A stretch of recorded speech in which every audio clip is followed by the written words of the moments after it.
Hi, everyone. Now, as you may or may not know, there was a zombie outbreak in the major Chicagoland area due to a bad case of clams, and, of course, the Republicans returning to power in the Senate.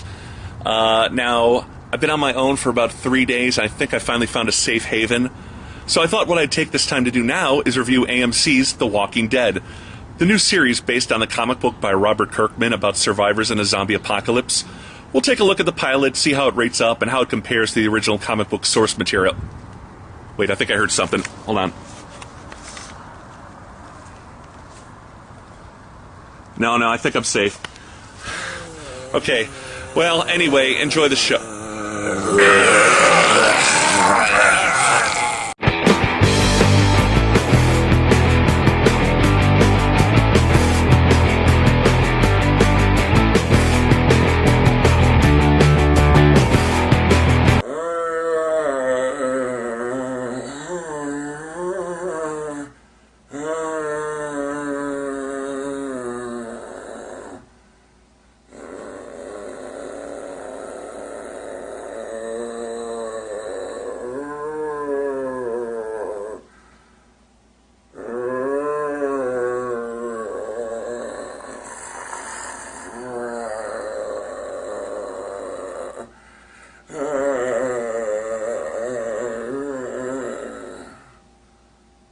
The Walking Dead is produced by Frank Darabont, who also directs this pilot.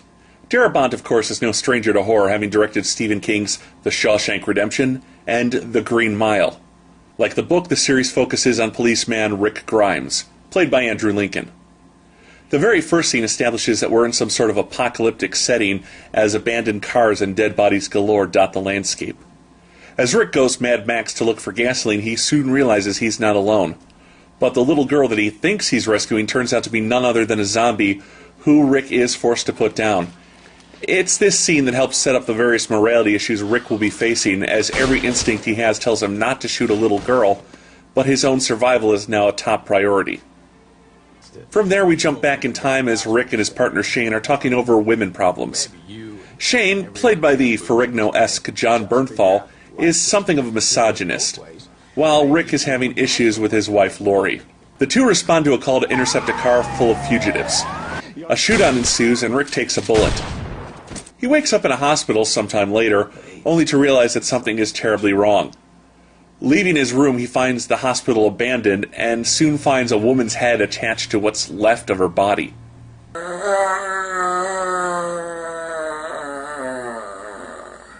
Rick then narrowly avoids the world's scariest cafeteria, and finally makes it outside only to find a row of corpses and an abandoned military base. He then finds a bicycle as well as a legless zombie next to it before making his way to his house. Finding his home abandoned and his family missing, well, things can't get much worse. Waking up to a scene from Misery, Rick is able to convince Morgan and his son Dwayne that he has not been bitten. From these two he learns that society has fallen to a zombie invasion, the likes of which hasn't been seen since, well, any George Romero movie. If you're bitten, you develop a fever, die, and then come back to life as a zombie, as evidenced by Morgan's late wife who still stalks her family. The crew make their way to Rick's police station where they part company. Morgan and Dwayne return home, where Morgan still can't bring himself to kill his dead wife.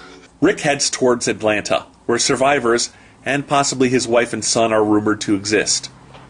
Along the way, he attempts to make radio contact with any survivors. It's here that we get a look at the rest of the show's supporting cast, mainly Shane and Rick's wife Lori, played by Sarah Wayne Callies, and Lori and Rick's son Carl, played by Chandler Riggs. It's clear that everything is far from paradise. While Lori wants to go look for survivors, Shane has clearly become very controlling and uses her son as emotional leverage to get her to stay. We then see the two kiss and realize Lori may have moved on from Rick. Rick abandons his car and manages to find a horse to ride into town, but Atlanta is overrun with zombies and things quickly go bad for Rick and... No!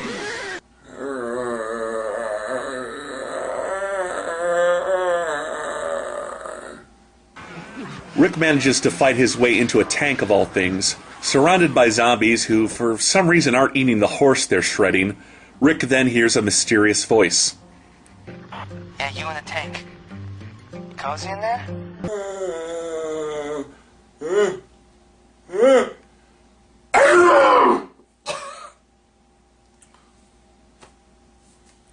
I'm better.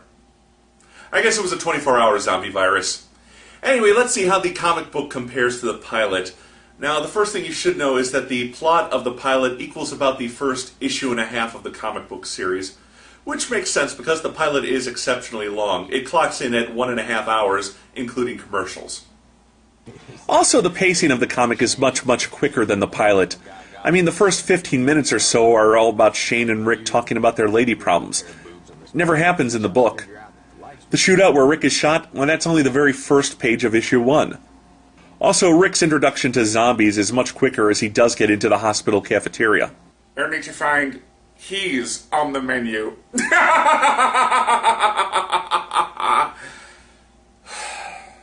Sorry. He still encounters the bicycle zombie, makes his way home, and takes a shovel to the head courtesy of Dwayne, but the father-son duo is far less angsty here. Morgan and Dwayne are much friendlier and well-adjusted as Dwayne's mother is not mentioned or seen.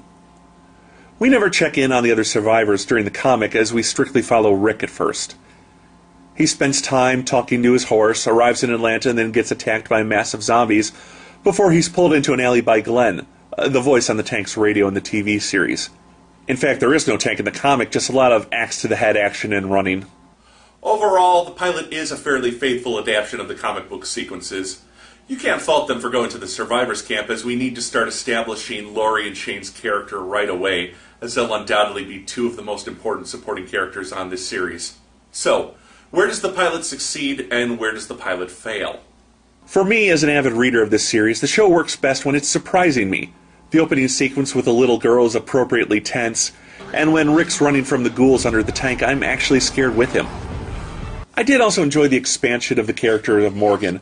Morgan and the idea that he's being stalked by his dead wife gives him some nice acting moments. He was a bit too friendly in the comic, considering he's trying to raise his son in a zombie apocalypse. Here he's appropriately suspicious of Rick and deeply conflicted about killing his zombie wife. There are some nice touches with the zombies as well. Take Morgan's wife. It looks like she's trying to say something, but you almost think she must have died talking to her husband and son, and her body is just doing the last thing it remembers doing in life, mumbling. And when exactly did teddy bears get so creepy? Alright, Lost. The others.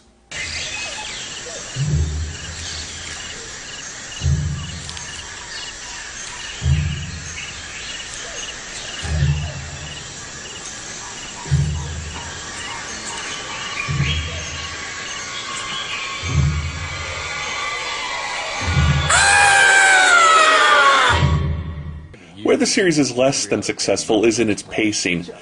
We spend about the first 15 minutes talking about women troubles. Get to the zombies! We also spend a little too much time with Morgan and Dwayne.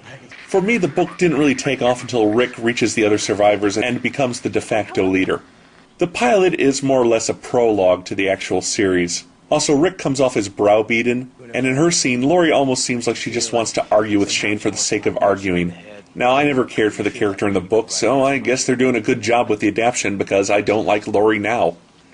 We're going to be spending a lot of time with these characters, and I need to like them. Fortunately, we've got more cast members to meet and ample time to develop them. And there are some things that you take for granted in the comic book that seem strange in the TV series. Like, how long can a man survive a coma without constant care? It's not like Rick woke up in a pool of his own filth, so was the hospital just recently abandoned? And if so, why does it look like the frickin' Temple of Doom? Finally, the biggest thing working against this show are my own expectations. Knowing Frank Darabont is producing the series as well as directing this pilot, I was expecting all sorts of great character moments that the pilot just doesn't deliver on. Again, it's a series and we've got time to develop these people, but it just doesn't happen in the pilot, which is where we need to get hooked. Rick comes off as weak and lost. This series has problems, but it also has potential. Having seen the second episode, I can say that it is an improvement over the pilot and moves Rick's character more to where he needs to be. I will keep watching The Walking Dead. But what worked most against this series was my own fandom. Having read the comic book series, I knew what was going to happen and just wasn't that surprised. So reluctantly, I give The Walking Dead pilot 2 out of 5 stars. But if you haven't read the comic book series or watched this review, you can probably add another star to that. I'm the Last Angry Geek saying, brains!